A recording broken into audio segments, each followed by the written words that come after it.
बातें करते हम खेतों की और उसके रखवाली की, बाग बगीचा फल फूलों और फसलों की हरियाली की। हम बीजों की बातें करते उत्तम जल संसाधन की, हम तकनीकी बातें करते फसलों के उत्पादन की। हर किसान का सपना सच हो जीवन सुखद बनाने को, गाँव-गाँव के हर आंगन का प्यारा सा ये दर्शन। कृषि दर्शन, कृषि दर्शन, कृषि दर्शन, कृषि दर्शन, कृषि दर्शन, कृषि दर्शन, कृषि दर्शन, कृषि दर्शन। जब लहलहाते हैं खेत खलियान तो खुश रहते हैं हमारे किसान। नमस्कार, जोहार। कृषि दर्शन कार्यक्रम में आप सभी किसान भाई बहनों का स्वागत है। जानकारियां हम आपके बीच लेके आए हैं, वो भी खेती बाड़ी से जुड़ी हुई जानकारियों के बारे में चर्चा करेंगे। लेकिन चलिए सबसे पहले देखते हैं कृषि समाचार। नमस्कार, कृषि समाचार में आपका स्वागत है। मैं हूं मृदुला। आइए देखते हैं आज कृषि समाचार में क्या है खास। 5 और 10 गाय पालने के लिए ले सकते हैं अनुदान। राज्य के सभी प्रमंडलों में बनाए जाएंगे 15,000 मीट्रिक टन क्षमता वाले गोदाम। पिछात पत्ता गोभी के बेहतर उत्पादन के लिए लगाएं उन्नत प्रभेद लेट ड्रम हेड। अब समाचार विस्तार से।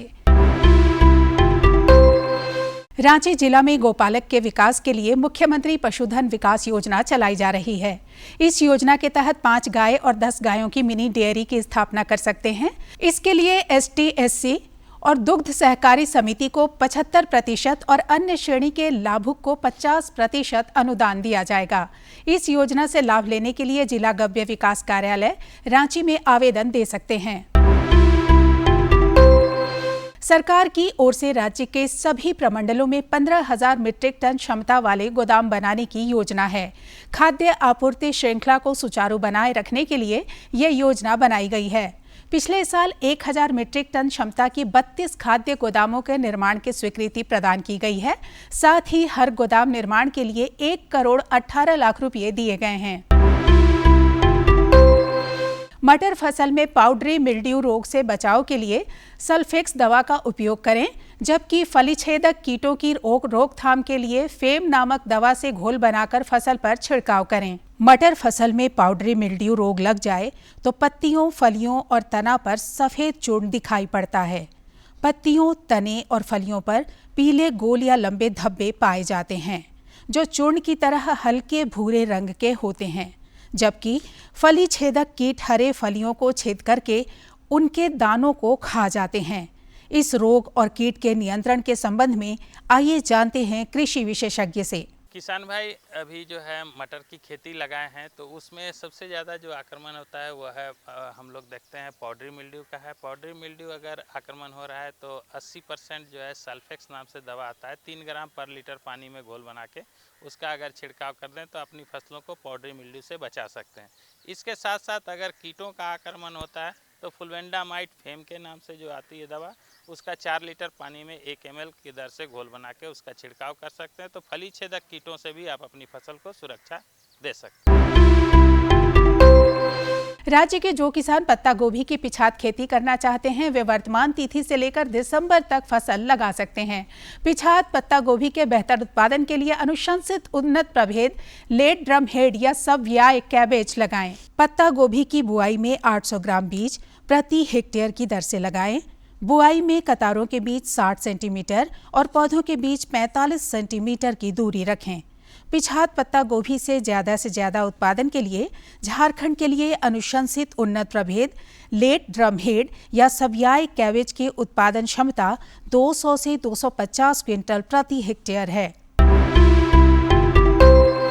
राज्य के जो किसान ऊपरी जमीन यानी टाड़ खेत में सब्जी फसल या किसी अन्य फसल की खेती कर रहे हैं तो उसमें निकौनी का काम करने के लिए पेग हो का इस्तेमाल कर सकते हैं। इसकी कार्यक्षमता 18 से 20 डिसमिल प्रतिदिन है। आज हम जानेंगे टमाटर फसल में रासायनिक दवा के बिना विल्ट रोग को नियंत्रित करें।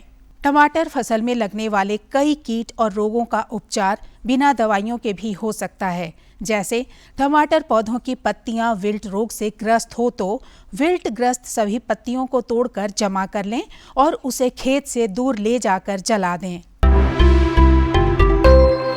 और अब एक नजर राज्य के 5 प्रमुख शहरों के मौसम के मिजाज पर। अब राज्य के 5 प्रमुख नगरों के अधिकतम और न्यूनतम तापमान कुछ इस प्रकार दर्ज किए गए। रांची का अधिकतम तापमान 38 रहा। कृषि समाचार में आज इतना ही। अगले दिन अगले अंक में फिर मुलाकात होगी कुछ ताजा तरीन खबरों के साथ। तब तक के लिए दीजिए इजाजत। नमस्कार, जोहार। किसान भाइयों, आप देख रहे थे कृषि समाचार, जहां पे आपने खेती बाड़ी से जुड़ी हुई तरह तरह की जानकारियों का लाभ लिया, मंडी के भाव के बारे में जाना और मौसम का कैसा रहेगा मिजाज वो भी जाना। अब वक्त हो चला छोटे से विराम का। अब कहीं मत जाइएगा, हम यूं गए और यूं आए। भारत सरकार का हर प्रयास किसानों को दे रहा है एक नई आस। देश के किसानों की खुशहाली और उन्हें आत्मनिर्भर बनाने के लिए भारत सरकार समर्पित है। प्रधानमंत्री श्री नरेंद्र मोदी जी के नेतृत्व में कृषि क्षेत्र में किए गए निरंतर प्रयासों के फलस्वरूप देश खाद्यान्न व बागवानी के क्षेत्र में आत्मनिर्भर हो चुका है और देश में दलहन का उत्पादन भी बढ़ा है। इसी तरह भारत सरकार ने खाद्य तेलों के उत्पादन को बढ़ाने के भी अनेक प्रयास किए हैं। इसी क्रम को आगे बढ़ाते हुए माननीय प्रधानमंत्री श्री नरेंद्र मोदी जी के नेतृत्व में भारत सरकार ने दूरदर्शी निर्णय लेते हुए राष्ट्रीय खाद्य तेल मिशन ऑयल पाम की शुरुआत की है। इस मिशन से देश भर के किसानों को बहुत लाभ मिलेगा। कृषि के पूंजी निवेश में वृद्धि होगी, खाद्य तेल आयात पर देश की निर्भरता कम होगी और रोजगार के नए अवसर पैदा होंगे। खाने के तेल में आत्मनिर्भरता के लिए अब राष्ट्रीय खाद्य तेल मिशन ऑयल पाम का संकल्प लिया गया है। इससे किसानों को तो सीधा लाभ होगा ही, गरीब और मध्यम वर्ग के परिवारों को सस्ता और अच्छी क्वालिटी का तेल भी मिलेगा। यही नहीं, ये मिशन बड़े स्तर पर रोजगार का निर्माण करेगा। इस मिशन के अंतर्गत ऑयल पाम का रकबा और पैदावार बढ़ाने पर जोर देने के लिए सरकार ने 11,000 करोड़ रुपए से अधिक की सहायता राशि निर्धारित की है। मिशन के तहत सरकार ने ऑयल पाम की खेती के लिए रोपण आदि की सहायता में बढ़ोतरी करते हुए पहले मिलने वाले 12,000 रुपए प्रति हेक्टेयर को बढ़ाकर 29,000 रुपए प्रति हेक्टेयर तक कर दिया है। ऑयल पाम के पुराने बागों के पुनरुद्धार के लिए 250 रुपए प्रति पौधा के हिसाब से विशेष सहायता दी जा रही है। पौधारोपण सामग्री की कमी दूर करने और बीजों की पैदावार करने वाले बागों को भी सहायता दी जाएगी। इसके तहत 15 हेक्टेयर ऑयल पाम उद्यान के लिए 80 लाख रुपए तक की सहायता राशि दी जाएगी। इसके अलावा नर्सरी विकास के लिए 40 लाख रुपए तक तय किए गए हैं। पूर्वोत्तर और अंडमान राज्यों के लिए विशेष सहायता का भी प्रावधान है। ऑयल पाम के किसान ताजे फलों के गुच्छे यानी FFB का उत्पादन करते हैं, जिनकी वर्तमान में कीमतें अंतर्राष्ट्रीय मूल्यों में उतार चढ़ाव के आधार पर तय होती हैं। पहली बार केंद्र सरकार ताजे फलों के गुच्छे की कीमत के लिए किसानों को आश्वासन दे रही है। ये व्यवहार्यता मूल्य यानी VP कहलाएगा, यानी किसानों को कोई घाटा नहीं होने दिया जाएगा। व्यवहार्यता मूल्य VP तय करने की शुरुआत 1 नवंबर से होगी और अगले वर्ष 31 अक्टूबर तक जारी रहेगी। इसे ऑयल पाम वर्ष कहा जाएगा। इस योजना के तहत वर्ष 2025-26 तक ऑयल पाम का रकबा 6.5 लाख हेक्टेयर सृजित करने और कच्चे ऑयल पाम की पैदावार वर्ष 2025-26 तक 11.20 लाख टन पहुंचाने का लक्ष्य निर्धारित किया गया है। सरकार के इस महत्वपूर्ण निर्णय से देश में ऑयल पाम की खेती करने वाले किसानों में विश्वास पैदा होगा और वे खेती का रकबा बढ़ाएंगे। इस तरह पाम ऑयल का उत्पादन भी बढ़ेगा, जिससे किसानों की आय बढ़ेगी और ग्रामीण अर्थव्यवस्था भी सुदृढ़ होगी। किसान भाइयों, आज का विषय जो है हम आपके लिए लेके आए हैं वो है फूलों की खेती। जी हाँ, फूल हमारी पूजा पाठ से लेके सजावट से लेके हर चीज़ की ज़रूरत बन गई है फूल, और इसकी खेती बहुत मात्रा में हो भी रही है और इसका किसान भाई बहुत अच्छे से करना भी चाहते हैं। तो आज हमारा जो विषय है फूलों की खेती एवं पैकेज प्रणाली आप कैसे करेंगे। चलिए देर न करते हुए सीधे चलते हैं विशेषज्ञ के पास और लेते हैं जानकारी। अपने झारखंड प्रदेश में यदि किसान भाई अच्छी आमदनी की चाह रखते हैं तो उन्हें सामान्य फसलों से हटकर खेती करनी होगी। हमारे प्रदेश में फूलों की खेती इसके लिए एक बेहतर विकल्प है। यहाँ की मिट्टी तथा जलवायु इसके लिए काफी अनुकूल है। यहाँ फूलों की खेती खुले वातावरण तथा संरक्षित संरचना दोनों में ही सफलतापूर्वक की जा सकती है। इसके लिए सिर्फ फूलों के प्रजाति पर विशेष ध्यान देने की आवश्यकता होती है। खुले वातावरण में जहां ग्लैडुलस, गेंदा तथा रजनीगंधा की खेती अच्छी मानी जाती है, वहीं संरक्षित संरचना में डच, रोज, जलबेरा तथा कार्नेशन अच्छी उपज देती है। अगर हम बात करते हैं झारखंड राज्य में, विशेष रूप से रांची जिले में फूलों की खेती के बारे में, तो यहाँ मुख्य रूप से कुछ ऐसे फूल हैं जिनकी खुले वातावरण में खेती की जाती है और कुछ फूलों की हम संरक्षित संरचना के अंतर्गत ही खेती कर पाते हैं। अगर खुले वातावरण में फूलों की खेती की बात करते हैं तो ग्लेडियोलस और गेंदा और इसके अलावा रजनीगंधा, ये जो पुष्प होते हैं, इनकी खेती हमारे किसान भाई यहाँ पे जैसी यहाँ की मृदा और जैसा यहाँ का वातावरण है उसमें सफलतापूर्वक कर सकते हैं। वहीं अगर हम संरक्षित संरचना की बात करते हैं तो मुख्य रूप से डच रोज़, जरबेरा, कार्नेशन, इन पुष्पों का हमारे किसान भाई चयन कर सकते हैं। किसान भाइयों, थोड़ा सा ध्यान देने वाली बात ये होती है कि इन फूलों में जो हम संरक्षित संरचना के अंतर्गत जिनकी खेती कर रहे हैं, इसके लिए हमें पॉली हाउस या शेड नेट ऐसी संरक्षित संरचना का चुनाव करना होता है। जब हम डच गुलाब की खेती की बात करते हैं तो जो नेचुरली वेंटिलेटेड पॉली हाउस हैं, जिसमें वातायन के लिए इसमें कोई अलग से कृत्रिम व्यवस्था नहीं की जाती है, प्राकृतिक रूप से संवहित होते हैं, इनका चुनाव ही करना श्रेयस्कर होता है। क्योंकि किसान भाइयों, जो अगर गुलाब की खेती की बात करते हैं तो इसमें प्रारंभिक लागत संरक्षित संरचना की स्थापना में और जो भी ड्रिप सिंचाई पद्धति अन्य जो इसके लिए ज़रूरतें होती हैं उसको पूरा करने में बहुत ज़्यादा लागत आती है। तो किसान भाइयों को हमारे लिए यही अनुशंसा रहेगी हमारे किसान भाइयों को कि जो नेचुरली वेंटिलेटेड पॉली हाउस हैं उन्हीं का चुनाव करें। इसके अलावा अगर आप जरबेरा की खेती में जाना चाहते हैं तो शेड नेट, जो कि जिला उद्यान पदाधिकारी कार्यालय से आपको अनुदानित मूल्य पे प्राप्त हो सकता है, इनका चुनाव कर सकते हैं। इन फूलों की अच्छी उपज तथा गुणवत्ता के लिए दो बातों पर विशेष ध्यान देना जरूरी होता है। पहली बात तो ये कि इन फूलों की खेती के लिए पोषक तत्वों का प्रबंधन अति आवश्यक है। फूलों की उपज तथा गुणवत्ता का इससे सीधा संबंध रहता है। अतः इसके लिए मिट्टी तथा पानी की जांच खेती शुरू करने से पहले ही करा लेनी चाहिए। किसान भाइयों, सबसे पहले तो अगर आप फूलों की खेती की शुरुआत करना चाह रहे हैं तो हमारी अनुशंसा यही रहेगी कि मिट्टी की जांच ज़रूर करवा लें। क्योंकि फूलों की खेती चाहे आप खुले वातावरण में कर रहे हैं या आप संरक्षित संरचना के अंतर्गत कर रहे हैं, फूलों की गुणवत्ता पे ही उसका बाजार मूल्य पूरी तरह से निर्भर करता है। और अगर मिट्टी में पोषक तत्वों की कमी या किसी पोषक तत्व की अधिकता है, विशेष रूप से सूक्ष्म पोषक तत्वों की, तो उसके लिए उसका सीधा सीधा प्रभाव जो है फूलों की गुणवत्ता पर पड़ता है। अगर हम संरक्षित संरचना के अंतर्गत फूलों की खेती करना चाह रहे हैं तो मिट्टी जांच करा लें। उसी अनुसार हमें पोषक तत्वों का ड्रिप इरिगेशन के माध्यम से, फर्टिगेशन विधि के माध्यम से हमें पोषक तत्वों को जो है प्रवाहित करना होता है फूलों के की जड़ों में, पौधों की जड़ों में।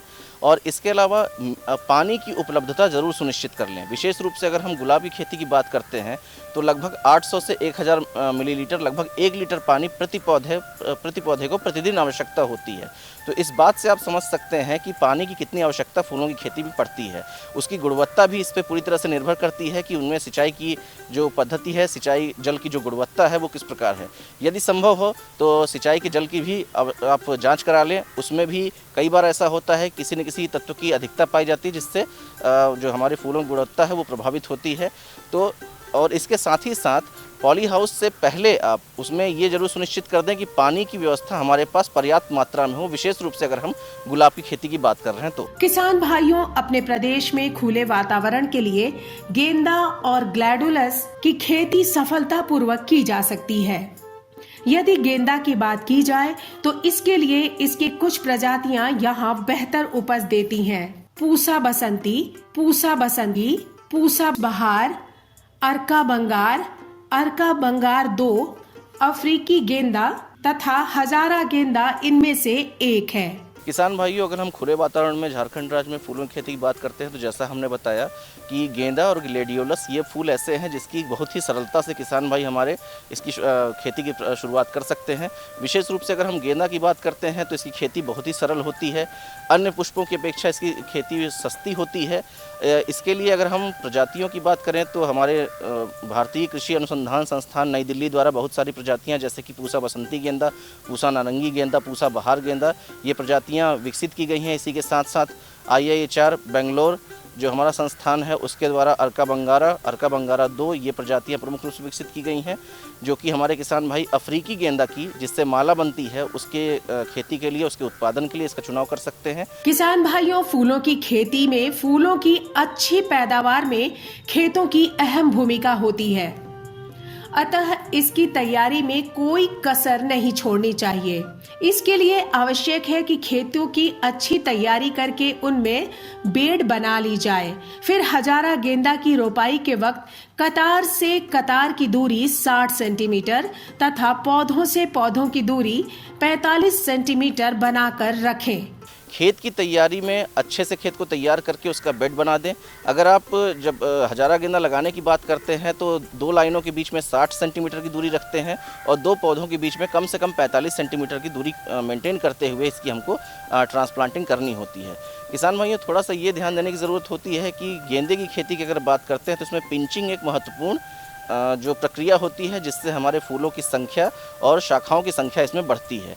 ये किसान भाइयों, जब हम रोपाई कर लेते हैं गेंदा की तो उसके 1 महीने बाद यानी 30 दिन पे हम जो मुख्य शाखा होती है तो जिसमें जो शीर्ष उसका होता है पौधे का, उसको अपनी उंगलियों से तोड़ देते हैं। इससे क्या होता है कि साइड से जो अन्य नई शाखाएं पौधे में निकलती हैं और इन नई शाखाओं की फिर से एक बार पिंचिंग 15 दिन बाद यानी कि 45 दिन बाद इस पर कर देते हैं, जिससे क्या होता है कि हमारे जो उससे भी दूसरी शाखाएं निकलती हैं और पौधा घना होता है, उसमें शाखाओं की संख्या बढ़ती है और उसमें हमारे पुष्पों की फूलों की संख्या भी बढ़ती है और हमारी जो उपज होती है इसका सीधा प्रभाव पिंचिंग का हमारी उपज पे पड़ता है। किसान भाइयों, अपने झारखंड प्रदेश में फूलों की बहुत मांग है।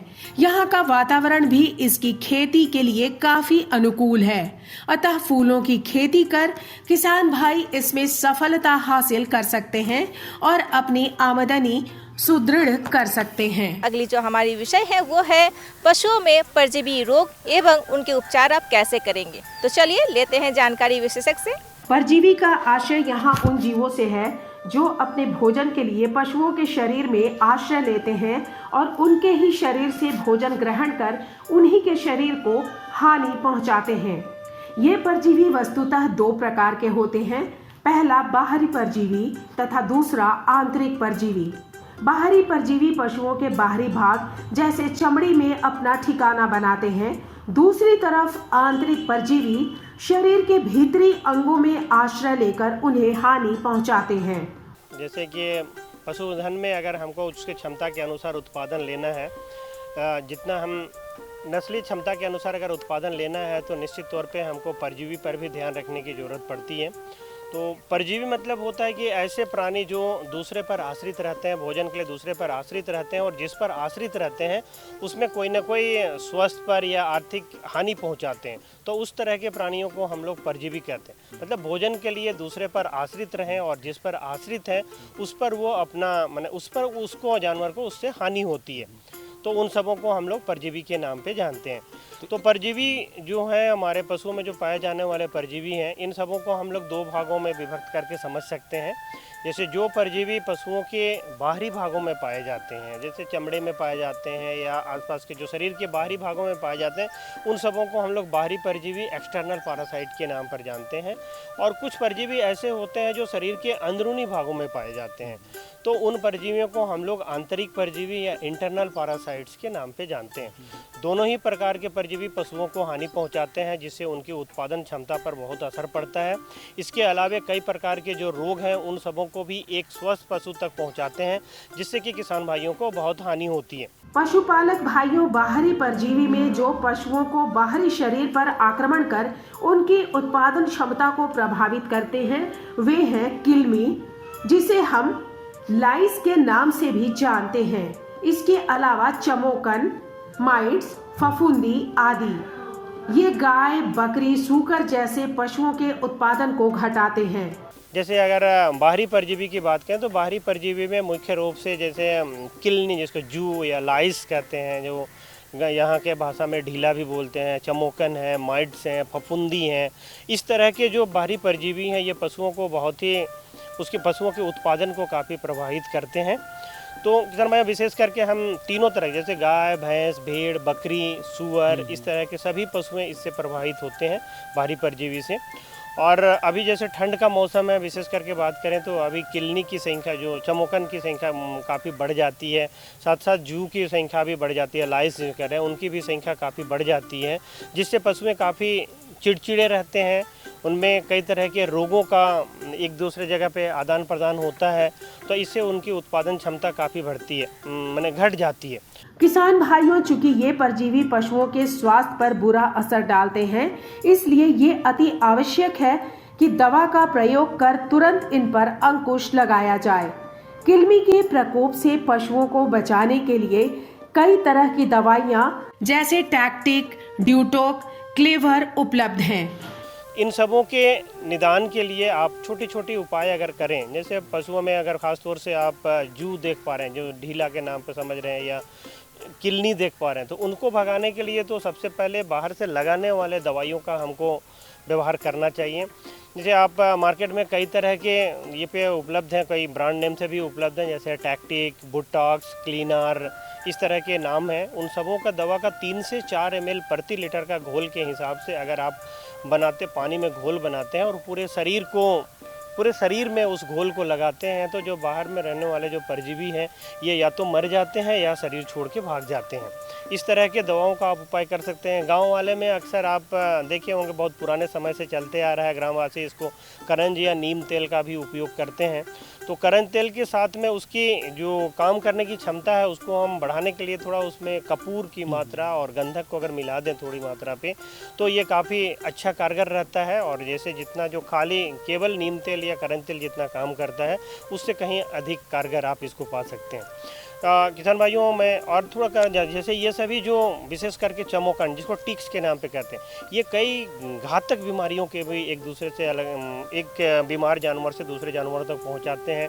जैसे अभी LSD चल रही है, अगर LSD लंपी स्किन डिजीज जो पूरे भारत में काफ़ी कहर ढा रहा है, उसकी बात करें तो ये भी हमारे अधिकतर जो बाहरी परजीवी हैं, जैसे खून चूसने वाला मक्खी या चमोकन, ढील, इन सबों से भी बहुत ज़्यादा ये फैलता है, तो इसके आप सावधान रहें। इसके अलावा जैसे एनाप्लाज्मोसिस, थैलेरिया, बवेसिया, ट्रिपेनोजोमेसिस जैसे घातक बीमारियां जो पशुओं में काफ़ी प्राणघातक होते हैं, उनका मृत्यु दर काफ़ी अधिक होती है, उस तरह के बीमारियों को भी एक बीमार जानवर से स्वस्थ जानवरों तक पहुंचाते हैं। आंतरिक परजीवी जब पशुओं को प्रभावित करती है तो पशुओं के व्यवहार तथा शरीर को देखकर भी अंदाजा लगाया जा सकता है कि ये इनसे प्रभावित हैं। इनसे प्रभावित पशुओं को अक्सर भोजन ग्रहण करने की क्षमता घट जाती है, वे शारीरिक रूप से कमजोर हो जाते हैं। कम उम्र के पशुओं में बार बार दस्त की शिकायत देखी जा सकती है, अतः ऐसी स्थिति में पशु चिकित्सकों की सलाह लेकर उनका उपचार करना ठीक होता है। ये बहुत ही महत्वपूर्ण है जानना कि हमारे पशुओं में आंतरिक परजीवी की संख्या अधिक है या कम है कि नहीं है। ये आप कुछ चीज़ों में देख सकते हैं, जैसे आपके पशुओं में खाने पीने की प्रवृत्ति थोड़ी सी कम हो जाएगी, आहार जो होता है वो थोड़ी कमी हो जाती है। साथ साथ उसमें आप एक आम पहचान होती है, अगर पशुओं का पसली आपको बाहर से दिखने लगे तो एक वो भी संभावना जताई जा सकती है कि पशुओं में आंतरिक परजीवी अधिक हैं। पशुएं समय पे हीट में नहीं आ रही हैं, हमारी जो बच्चा दे चुकी हैं, जो गाय या बकरियां या सुअर जो हैं, वो दोबारा बच्चा देने के बाद नियमित रूप से हीट में नहीं आ रही हैं, तो वो भी एक आंतरिक परजीवी के कारण हो सकता है। अगर आपके छोटे जो कम उम्र के पशुएं हैं, उन सबों में देखेंगे कि पतला पैखाना बार बार हो रहा है, दवा देने पर ठीक होने से भी फिर से बार बार हो रही है, तो ये भी एक तरह का इंडिकेशन है, एक तरह का ये दर्शाता है, लक्षण दर्शाता है कि आपके पशुओं में हो न हो आंतरिक परजीवी की संख्या अधिक बढ़ रही है। तो आपको वहाँ पर सजग रहने की आवश्यकता है। जैसे ही ऐसे लक्षण दिखाई पड़े, आप निश्चित तौर पे दूसरे माने पशु चिकित्सकों की सलाह से या जो पशु या नियमित रूप से देते हैं उन सबों से सलाह लेके आप जो उचित आंतरिक परजीवियों को मारने की जो दवा है उसका सेवन करें। किसान भाइयों, इन परजीवी से पशुओं को बचाने के लिए उनके आवास की साफ सफाई का ख्याल रखना चाहिए। गंदगी की वजह से भी इनमें संक्रमण का खतरा बढ़ता है। ये आवाज़ तो हमेशा ही कहेंगे, ये ठंड के मौसम में विशेष करके ध्यान देने की ज़रूरत है। जैसे आप चमोकन अगर शरीर से निकाल के कहीं नीचे रख देते हैं तो वो मरता नहीं है, वो काफ़ी दिनों तक भूखे भी जिंदा रह सकता है, कई महीनों तक जिंदा रह सकता है। उसके बाद जैसे ही उसके सामने कोई होस्ट एनिमल आता है तो उस पर चढ़ के ये पुनः जीवित हो सकता है। तो किसान भाइयों, अपने आवाज़ को हमेशा साफ़ सुथरा रखें। बीच बीच में आप जो ये कीटनाशक दवाइयाँ जिसका हम बात कर रहे थे, टैक्टिक या मालाथियोन, पाराथियोन या अमितराज, इस तरह के घोल का उपयोग आप अपने आवाज़ को धोने में करें। साथ साथ आसपास में जो खिड़की दरवाजे हैं उन सबों में भी आप इसका छिड़काव नियमित रूप से करते रहें, तो इन सब की संख्या को आप कम कर सकते हैं। आसपास आपके जो आवाज़ है वहाँ पर पानी वगैरह का जमाव ना हो, किसी तरह का उस तरह के कोई गंदे सामग्री न रहें, इसका भी आप ध्यान जरूर रखें। जहाँ पर आपके आस पड़ोस में मक्खी मच्छर ब्रीडिंग कर सकें, उनका निश्चित तौर पे ध्यान रखें। पशु आपका साथ तभी तक दे सकता है जब तक उनका स्वास्थ्य ठीक है। अतः पशुपालक भाइयों के लिए यह अति आवश्यक है कि परजीवी से पशुओं की रक्षा करें ताकि वे उनसे अच्छा उत्पादन ले सकें। इसी के साथ हमारा कार्यक्रम यहीं पे अंत होता है, लेकिन चलते चलते हम आपसे जानना चाहेंगे कि आज का अंक आपको कैसा लगा। इसके लिए आप हमें खत लिख सकते हैं। इसके लिए आपको चाहिए हमारा पता, तो नोट कीजिए हमारा पता। हमारा पता कार्यक्रम कृषि दर्शन, कृषि प्रकोष्ठ, द्वारा केंद्र निर्देशक, दूरदर्शन केंद्र, रातू रोड, रांची, पिन संख्या 834001। इसी के साथ आप कभी भी कहीं भी यूं कहें कि खेतों में काम करते हुए हमारे इस कार्यक्रम को देख सकते हैं यूट्यूब के माध्यम से, और आप हमारे फेसबुक के साथ भी जुड़ सकते हैं। आज के अंक के लिए बस इतना ही। अगले अंक में फिर होगी मुलाकात कुछ नई जानकारियों के साथ। तब तक के लिए दीजिए इजाज़त। नमस्कार, जोहार।